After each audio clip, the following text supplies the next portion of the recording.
मैं भारतीय जनता की ओर से राष्ट्र संघ के लिए शुभकामनाओं का संदेश लाया हूं। महासभा के इस 32वें अधिवेशन के अवसर पर मैं राष्ट्र संघ में भारत की दृढ़ आस्था को पुनः व्यक्त करना चाहता हूं।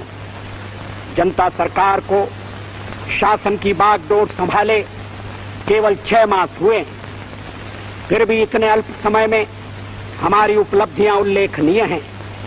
भारत में मूलभूत मानव अधिकार पुनः प्रतिष्ठित हो गए।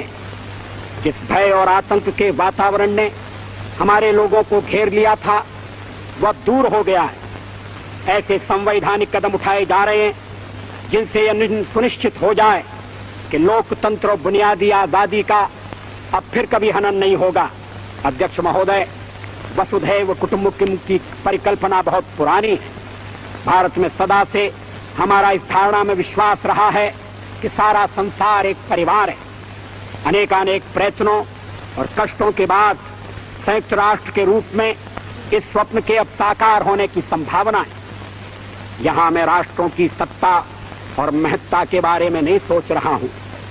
आम आदमी की प्रतिष्ठा और प्रगति मेरे लिए कहीं अधिक महत्व रखती है।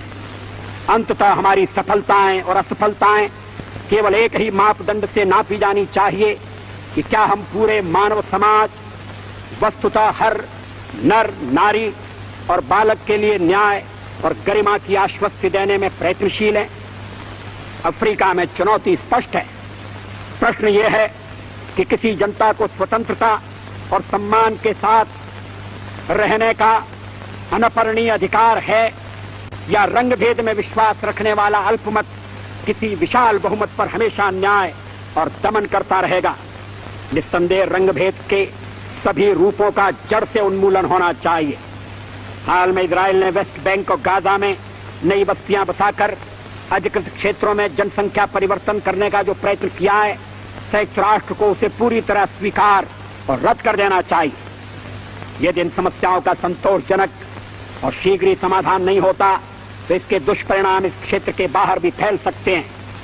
यह अति आवश्यक है कि जिनेवा सम्मेलन का शीघ्र ही पुनः आयोजन किया जाए और उसमें पीएलओ को प्रतिनिधित्व दिया जाए। अध्यक्ष महोदय, भारत सब देशों से मैत्री चाहता है और किसी पर प्रभुत्व स्थापित करना नहीं चाहता। भारत न तो आणविक शस्त्र शक्ति है और न बनना ही चाहता है। नई सरकार ने अपने असंदिग्ध शब्दों में इस बात की पुनर्घोषणा की है। हमारी कार्यसूची का एक सर्वस्पर्शी विषय जो आगामी अनेक वर्षों और दशकों में बना रहेगा वह है मानव का भविष्य। मैं भारत की ओर से इस महासभा को आश्वासन देना चाहता हूं कि हम एक विश्व के आदर्शों की प्राप्ति और मानव के कल्याण तथा उसके गौरव के लिए त्याग और बलिदान की बेला में कभी पीछे नहीं रहेंगे। जय जगत। धन्यवाद।